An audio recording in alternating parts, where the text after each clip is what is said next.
Lebih malang laginya, hak ni disandarkan kepada Maturidiyah. Tak betul, tak betul. Disandar pada Maturidiyah. Tak. Tak betul gitu. Maknanya faham tak ni? Kita memilih hak kita sungguh-sungguh, bukan Tuhan. Kita berusaha gerak diam tu hak kita sungguh-sungguh, bukan Tuhan. Cuma tak wi bekas jadi qadariyah. Tapi kalau pilihan kita sungguh-sungguh bukan hak Tuhan, perbuatan kita sungguh-sungguh bukan hak Tuhan, di situ qadariyah dah. Separuh qadariyah makali dah. Bukan ahli sunnah gitu. Ahli sunnah diri pilihan, diri perbuatan itulah qada qadar. Batin hakikinya hak Tuhan belaka.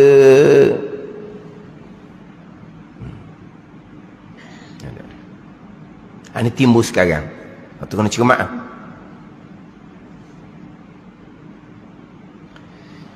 Memang betul bukan qadariyah, tapi bukan ahli sunnah. Qadariyah pilihan perbuatan hamba semata-mata. Sebab Allah letak dah IQ di otak, keupayaan di otak untuk menilai. Allah letak dah tenaga di hamba untuk gerak diam. Akal menilai, memilih. Dengan ada tenaga gerak diam, itu hamba mutlak semata-mata. Bukan mari Tuhan dah. Bukan mari Tuhan dah. Sebab Tuhan letak dah ni keupayaan di akal, di tubuh.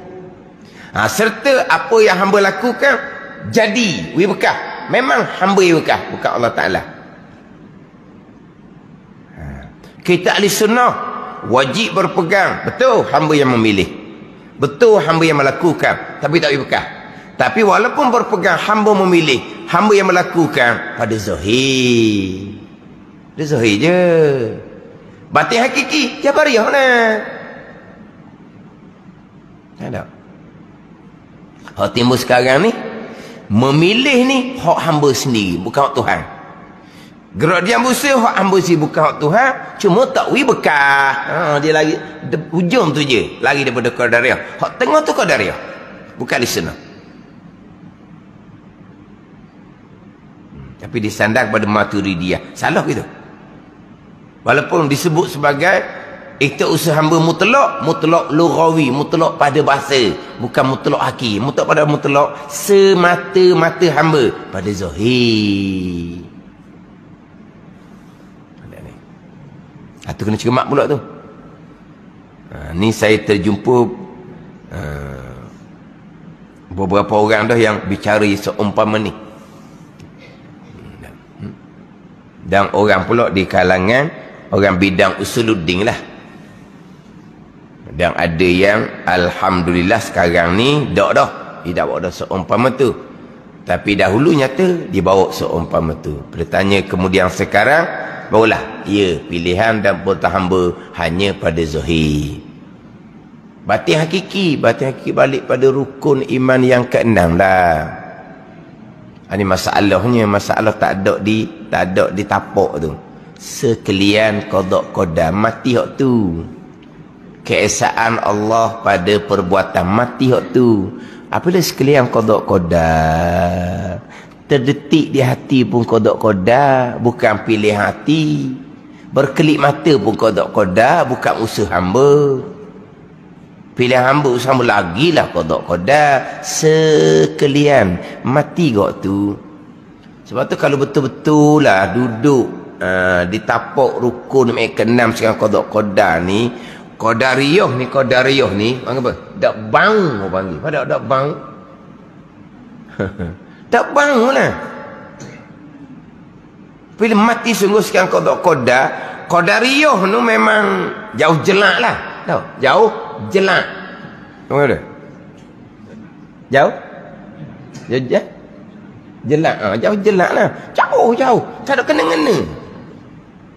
Bila mati di keesaan pada perbuatan, dak qadar tu tak ada kena-mena langsung.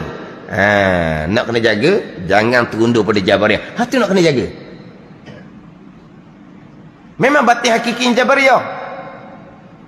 Nak kena jaga. Lepas tu saya biasa kalau tekan bab rukun ke-6 keesaan pada perbuatan, saya sentiasa peringat, kita ahli sunnah wal jamaah wajib berpegang hamba ada pilihan dan perbuatan walaupun pada hakikinya pilihan daripada hamba qada qada, walaupun pada hakikinya pilihan daripada hamba perbuatan Allah, keesaan pada perbuatan. Memang saya ulang, sebab apa?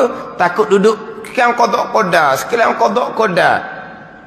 Akhirnya tak cermat, diterundur kepada Jabariyah. Tapi Jabariyah tidak ada ulama yang menghukumkan kafir. Hakikinya memang betul Jabariyah. Tapi mana tekan hukum yang keenam, tekan keesaan Allah pada perbuatan, kena peringat ikhtiar usaha ni. Kena peringat. Tapi bila kita mati sungguh, qada keesaan pada perbuatan, qadariyah tu tak jumpa dah. Sebab qadariyah ni pelik sangat. Mana sekalian qada sebab gerak dia usaha hamba sendiri, menjadikan pun hamba sendiri. Tak ada dah sekalian qadanya. Lepas tu duduk mana keesaan Allah pada perbuatan? Duduk mana keesaan Allah pada perbuatan? Keesaan Allah pada perbuatan inilah asas kepada tauhid rububiyah. Alhamdulillahirabbil alamin. Allah Rabb, Allah Tuhan. Tuhan yang hakiki, yang menjadikan, yang mengatur, yang menyusun, yang memiliki. Hak dia belaka. Itu tauhid rububiyah. Mana apa? Keesaan pada perbuatan. Qadariyah langsung mereka menolak tauhid rububiyah, mereka mensyirikkan Allah pada perbuatan. Itu qadar. Memang qadar ni berat sangat. Tapi kalau kita mati molek di sekian qada, keesaan Allah pada perbuatan, qadariyah takkan jadi. Tapi sekarang qadariyah banyak. Sekalian qada duduk mulut je. Keesaan pada perbuatan duduk mulut, dia tak faham pun. Lepas tu saya biasa duduk cerita orang hantar soalan panjang tu. Orang datuk, orang yang pegang jawatan dalam bidang sains di Kuala Lumpur. Bukan biasa lah. Tapi dia memang disungguh. Dia dengar saya mengajar bab qada, dia kata dia ulang. Dia muskil. Hak ustaz dia sebut sekalian qada, saya faham, saya pegang. Bagus. Sekalian qada saya faham, saya pegang. Tapi takkanlah hak jahat qada juga. Pening pula saya ni. Sekalian. Tapi takkan hak jahat qada. Dia tadi kata sekalian.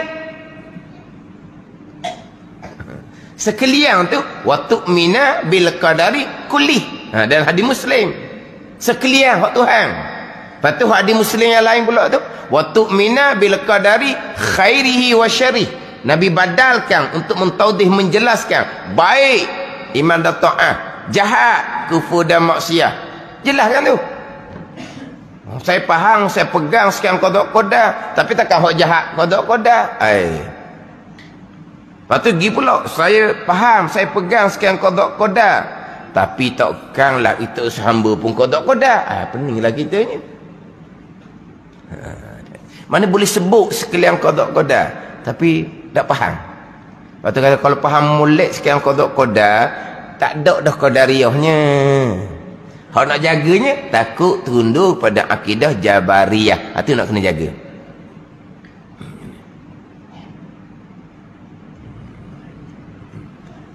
Ni fitnah akidah. Gitulah. Jadi qadariyah ni memang ni sekalian qada tu tak masuk. Tak ada lah. Keesaan pada perbuatan tak ada, sebab dia mensyirikkan Allah pada perbuatan. Bersekutu Allah menjadikan kudrah pada diri hamba, kemudian kudrah yang ianya makhluk Allah yang menjadi khalik pula kemudian, yang membekah pada memilih, pada gerak dia usaha dan pada menghasilkan pekerjaan. Bukan Allah. Jadi kerja Allah ni di mana? Letak kudrah pada hamba.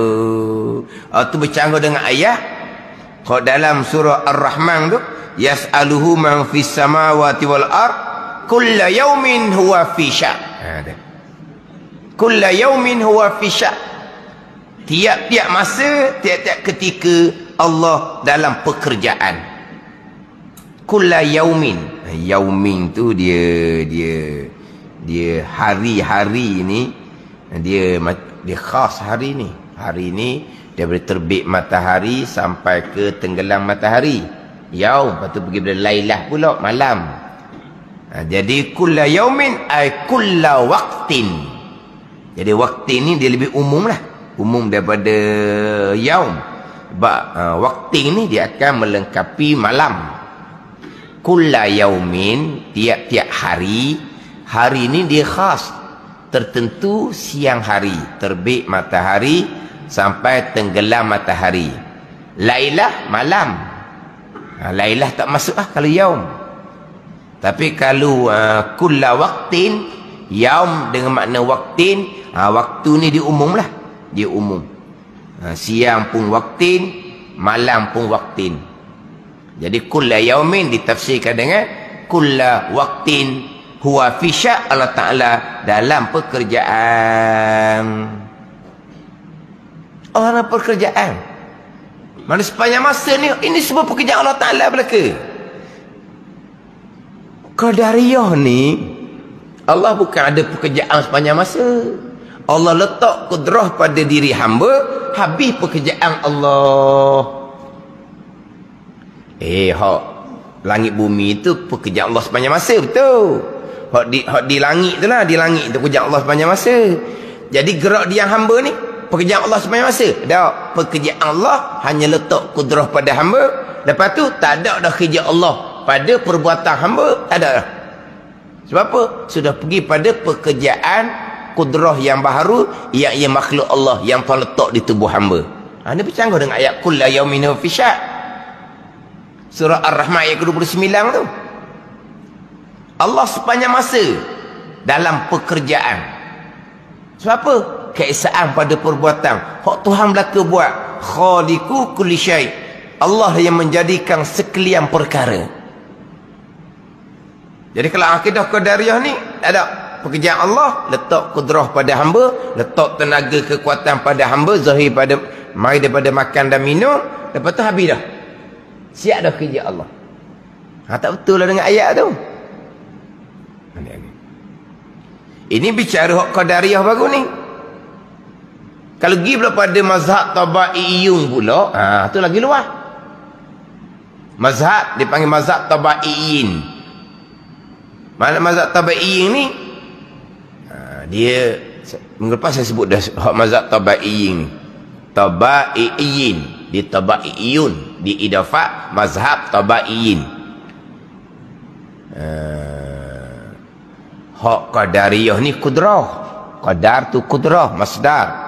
Qadariyah kudrah, dia berkait dengan kudrah. Kudrah ni hanya berkait dengan hamba. Kudrah pada diri hamba yang bekas. Tu je. Hak tabaiyin ni, mazhab tabaiyin ni selain daripada hamba. Selain hamba. Sama je, sama macam-macam hak kudrah di hamba. Di nasi Allah jadikan apa? Di air Allah jadikan apa? Sebab nasi tidak boleh menghilangkan dahaga. Dia dahaga. Dahaga tu lah, kelak-kelak dahaga. Kita beri nasi ke dia, lekak lah dianya.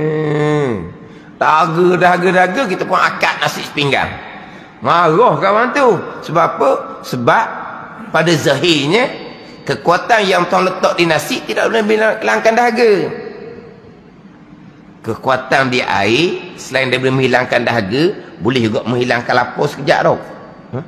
Lapar minum air. Boleh tak hilang lapar sekejap? Boleh tak hilang lapar sekejap tau. Tapi kalaulah dahaga beri nasi, lekat. Tak boleh tu. Jadi mana apa ni? Tuhan letak kekuatan di nasi lain, Tuhan letak kekuatan di air lain. Kekuatan di nasi mengenyangkan, kekuatan di air menghilangkan daripada zahir. Ni samalah Tuhan letak kudrah pada hamba. Tuhan letak, dia panggil quwwatun, qaf waw ta marbutah, quwwatun. Quwwatun, qaf waw ta marbutah. Saya sebutkan, senyum tuang dia. Quwwatun, dia tu komen dah lebih. Kuah tu lah halia. Tu kelakarlah sikit. Kuah halia nak masak. Kuah kuah halia kunyi. Ada dah harga dia. Kuah halia. Kena ada kuah halia. Kena kuah halia. Saya kadang-kadang tukar. Nampak dah. Tapi tak tahu nama apa. Kuah kat mana? Tuan kata, tu. Tak nampak dah. Tapi tu takut waktu halia. Kadang-kadang tukar. Kuah dengan halia tu tukar. Nampak dah. Rasa dah tu kuah dah kali. Kono-kono tanyalah. Orang kedal lah. Mana kuah? Tu depan tu lah. Ni. Badaya dah. Nampak dah. Takut dah betul kuah. Takut halia. Kalau kunyit kena. Kunyit lain. Dia kuning. Kuah dengan halia tu. Jadi kuah ni tulis dengan kuah tu. Dia qaf waw ta marbutah. Quwatun. Qudrah kuasa. Kuah ni apa panggil apa? Kekuatan gitulah. Kuah. Tuan letak kekuatan mengenyangkan di nasi. Tuan letak kekuatan menghilangkan dahaga di air. Tuan letak kekuatan panah. Dia panggil quwwatul hararah. Kekuatan panas di api yang boleh menghanguskan. Allah letak kekuatan tajam di pisau yang boleh memutuskan. Ini lagi luah. Jadi sama dengan Qadariyah. Cuma Qadariyah berkaitan dengan kudrah pada diri hamba. Tetapi kuah ni lagi luah. Ada ni. Jadi mazhab Tabaiyin ni macam Qadariyah lah. Allah letak kuah di nasi, air, api, pisau dan yang lain. Sampai masa kuah tu mengenyangkan, kuah tu menghilangkan dahaga, kuah tu yang menghanguskan, kuah tu yang memutuskan. Ni sama Qadariyah lah. Sama peseng, mazhab lain-lain. Peseng sama, kedudukan ni sama. Mensyirikkan Allah pada perbuatan, kan mutasir pada perbuatan, khilaf pada kafir. Pada ni. Itulah kadang-kadang orang ni dia kuah ni dia kata Qadariyah juga. Dah. Qadariyah ni kudrah. Kudrah ni pergi pada hamba. Kudrah yang baharu yang Allah letak di hamba, kudrah itulah yang memberi berkah. Ni bukan kudrah. Ni panggil qaf waw ta quwah. Jelasnya kuah yang berbeza yang Tuhan letak di obat. Kuah di obat ni kandungan lain, dia menstabilkan darah tinggi. Kuah di obat ni kandungan lain, dia menstabilkan kecil mani. Boleh tukar? Tak boleh tukar. Boleh tukar.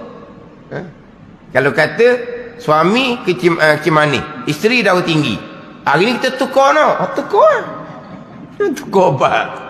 Tukar obat lah pula. Memang makan obat sama je ni. Hak tu hak suami, hak tu hak isteri. Dah suami kecil mani darah tinggi tak ada. Isteri isterinya darah tinggi kecil mani tak ada. Kata boleh dah tukar. Tak ada nak tukar sebab kandungan berbeza. Kandungan tu mari mana? Allah yang jadikan. Allah yang jadikan kandungan ni. Mazhab Tabai ni kandungan di obat itulah yang berkah pada menstabilkan darah tinggi, menstabilkan kecil mani. Sama macam Qadariyah ni lah. Ada ni. Tapi bukan Qadariyah. Kalau kita cerita dia bukan gitulah. Ada ni.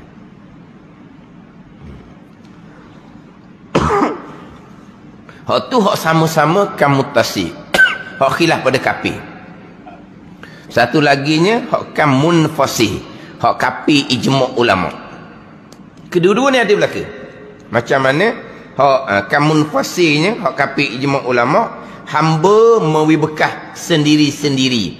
Tidak berkait dengan kudrah yang Tuhan jadikan pada hamba. Hak tu kafir tu. Hak ni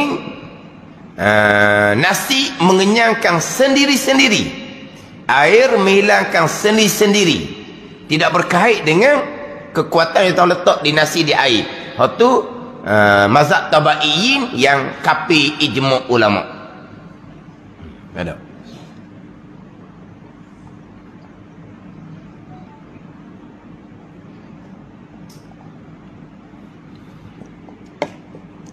Hak tadi, hak saya sebut macam Qadariyah tu, memang nasi mengenyangkan, memang air menghilangkan dahaga. Bukan Allah yang buat. Bukan Allah yang buat. tetapi dengan kekuatan yang Allah bubuh di nasi di air. Qadariyah, memang hamba buat sendiri-sendiri dengan kudrah tenaga yang Tuhan letak di hamba. Tu. Dia ada sikit sandar dengan perbuatan Allah. Tapi bercanggah dengan ayat kullu yaumin huwa fi sya'n. Tapi tak ada kaitan sikitlah. Hak tabaiin, dia panggil tabiah yang kapi ijma' ulama, memang semata-mata nasi, semata-mata air, semata-mata api, pisau, semata-mata obat secara tabi'i semula jadi bahasa dia. Sendiri-sendiri yang tidak langsung berkait dengan kudrah dan iradah Allah. Allah hanya mengetahui, Allah hanya melihat. Waktu kapi ijma' ulama. Sama juga dengan hamba. Hamba sendiri yang berkah. Sendiri. Tidak berkait dengan kudrah yang Tuhan letak di hamba. Waktu berkapi ijma' ulama. Itu bukan qadariyah. Jadi hak peseng hamba ni keluarkan mutasik kan munfasi. Hak peseng nasi, air, api, pisau, obat ni ada kan mutasi, ada kan mutasi. Hak kita bicara wahd. Hak kita ngaji sifat wahdaniyah tu. Tapi bicara hak sama dengan qadariyah. Mazhab tabaiin yang khilaf pada kafir. Dah ni banyak odok faham gini ya. Yang menyembuhkan obat, tapi bukan obat sendiri-sendiri juga. Di obat tu Allah letak kandungan. Sampai masa Allah mengizinkan obat tu berperanan, tapi bukan Allah buat. Saya sebut melepas dengan izin Allah. Tak ada salah sebut dengan izin Allah. Biiznillah kita dah sebut semua. Tapi dengan izin Allah kena faham. Dengan qada' lah. Jangan faham dengan izin Allah ni. Allah letak dah kandungan pada obat. Allah mengizinkan obat menyembuhkan dengan Allah tak sekat. Allah tak halang. Tapi Allah menyembuhkan. Tidak. Obat yang menyembuhkan tapi dengan kandungan yang Tuhan bubuh. Itu kata khilaf pada kafir sama qadariyah tu. Contohlah kita kata di habbatus sauda, di minyak zaitun, di buah kurma. Memanglah kandungan yang Tuhan jadi khasiat Tuhan jadi tu. Orang sekarang dia mengkaji apa kandungan dalam habbatus sauda minyak zaitun. Dia mengkaji. Kajilah, itu zahir Tuhan jadikan. Kemudian dengan makan habbatus sauda minyak zaitun, buah kurma ni ada dia punya khasiat dia, boleh menambahkan tenaga, boleh begitu, boleh begini. Jadi memberi bekah pada menambahkan tenaga tu. Khasiat di pemakanan sunnah itulah yang memberi menjadikan bertenaga. Tapi khasiat tu bagaimana? Allah yang bubuh. Allah mengizinkan khasiat tu sendiri yang berperanan memberikan tenaga, menyembuhkan penyakit contohnya. Itu sama qadariyah tu. Tapi bukan nama qadariyah. Dia panggil mazhab tabaiin. Yang kedua dia panggil. Yang pertama hak kafir. Pemakanan tu sendiri yang menyihatkan. Pemakanan tu sendiri secara semula jadi, tidak berkait dengan kudrah dan iradah Allah. Itu boleh kafir ijma' ulama.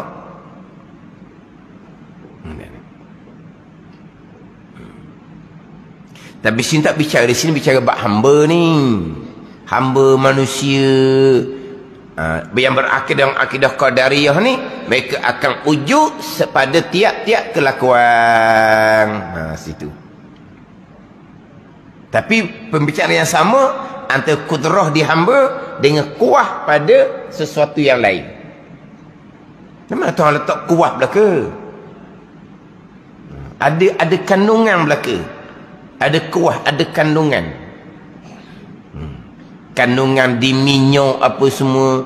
Kandungan minyak tak sama. Minyak ni untuk apa? Ni minyak diesel, ni minyak petrol. Apa kandungan dia? Apa kegunaan dia? Berbeza. Kandungan yang berbeza. Kandungan tu bagaimana tu? Allah yang jadikan. Saat dia berfungsi, berperanan, Allah yang jadikan. Kullu yaumin huwa fi sya'. Allah Ta'ala sepanjang masa ada pekerjaan. Kita ahli sunnah memang kita berpegang Allah letak kudrah di hamba. Kita ahli sunnah memang berpegang Allah letak kuah di sesuatu.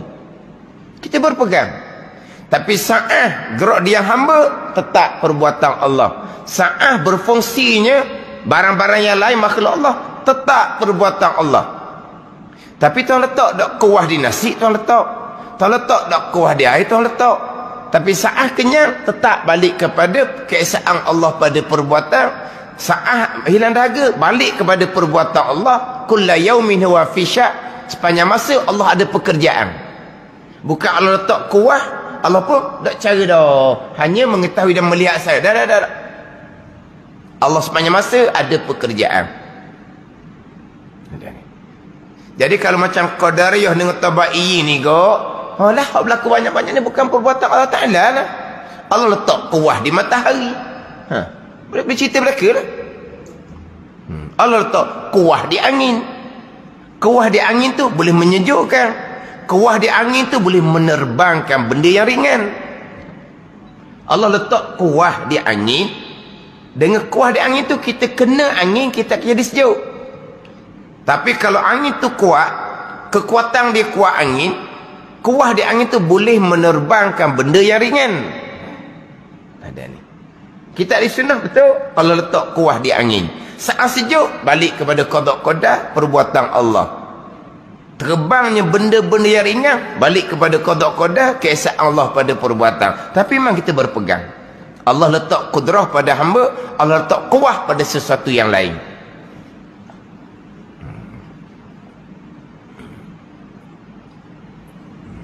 Tapi sekarang ni banyak pesen gitu. Dan kita ada tenaga, Allah izinkan. Kemudian Allah jadikan kuah pada sesuatu, Allah izinkan.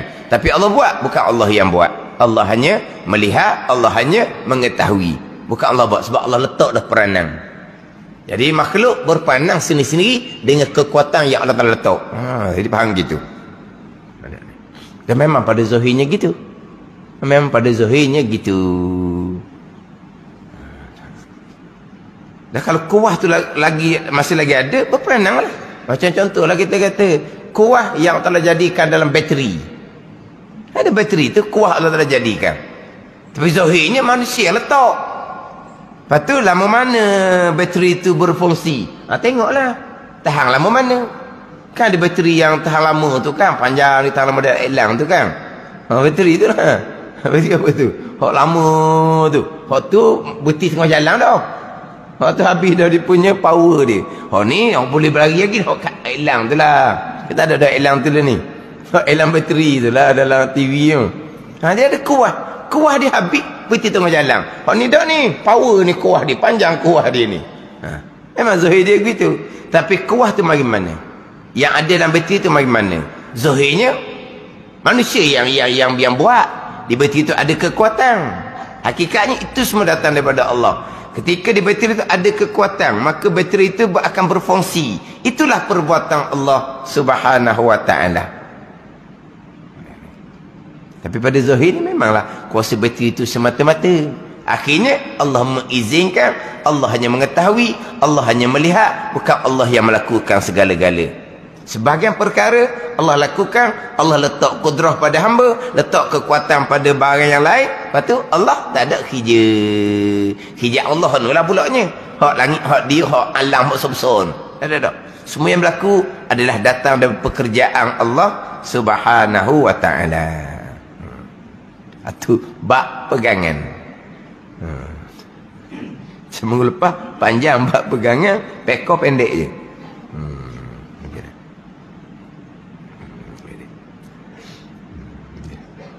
Jadi dia bicara dahulunya macam mana amal Mu'tazilah Qadariyah gugur ataupun tidak. Satu pan kata gugur, tidak sah. Sebab satu pan mengatakan Mu'tazilah Qadariyah ni kafir. Satu pan mengatakan tak gugur. Mana tak gugur? Amal disah, tertunai kewajipan, tak kena qada kemudian. Itu fil jumlah pada cara kasar lah. Pada perici sungguh amal tu tak akan diterima oleh Allah. Amal tu akan jadi debu yang bertaburan. Tapi amal tu sah tak? Sah. Tapi tidak akan diterima oleh Allah Subhanahu wa ta'ala. Pada ni semata-mata orang amal tak nak terima dah. Dia buat amal pula serta dengan ujub. Sama telah lah. Buat amal serta dengan ujub. Sebab apa mereka ujub? Sebab mereka tidak akan ingat kurnia Allah. Sebab diri amal tu hak dia sendiri daripada kudrah yang Tuhan letak pada hamba. Kita ahli sunnah Tidak tertegah ujub. Walaupun kita berpegang, gerak diam kita tu daripada Allah. Belajar amal itu taufik daripada Allah. Tidak tertegah dan ujub. Melainkan kita kena sentiasa ingat, boleh belajar, boleh buat amal adalah taufik hidayah, minah, nikmat yang besar daripada Allah. Barulah tertegah daripada ujub. Ni kita orang awam ahli sunnah ni memanglah, sebab kita bukan hanya merasai kita yang buat. Bukan hanya kita merasai, kita memilih, kita yang buat. Bukan kita wajib iktikad pula di hati. Hamba yang memilih, hamba yang melakukan perkara yang baik. Bukan kata memang kita ingat di hati kita, kita yang pilih. Mari masjid ni, kita pilih kan? Bergerak mari masjid ni, kita buat kan? Memang di perasaan kita, kita pilih, kita buat. Bukan hanya di perasaan. Bukan kita wajib iktikad di hati kita. Perbuatan kita ni, kita mari belajar ni, pilihan dan perbuatan hamba sendiri. Wajib berpegang. Tapi jangan lupa, segala-galanya minah, kurniaan, nikmat daripada Allah. Kena sentiasa ingat nikmat daripada Allah. Barulah tertegah daripada ujub. Bukan ujub ni kena hilangkan rasa di wa'amal. Tak boleh nak hilang rasa di wa'amal. Bukan tak boleh hilang rasa di wa'amal. Bukan kita wajib berpegang. Kita yang wa'amal. Kita yang pilih, kita yang buat amal. Kita wajib berpegang ikhtiar dan usaha kita pada wa'amal. Dan memang kita tak akan lupa itu amal kita. Tapi kena ingat, amal kita pada zahir, batin hakikinya minah, nikmat, taufik, hidayah daripada Allah. Barulah tertegah daripada ujub. Bukan nak menegah daripada ujub ni kena hilangkan rasa lebih diri. Tu tak boleh nak hilang tu. Memang kita membilang besar ilmu dan amal. Boleh amal ibadat kita membilang besar. Kita tidak membilang kurang, memang membilang lebih. Tapi lebih tak lebih pun itu semua nikmat daripada Allah. Kita sentiasa ingat nikmat daripada Allah akan bawa pula kepada kesyukuran. Bawa pula kepada kesyukuran. Sebab tu dalam kitab Minhaj ni comel. Ujub lawan dia zikrul minnah. Ujub lawan dia ingat akan nikmat Allah.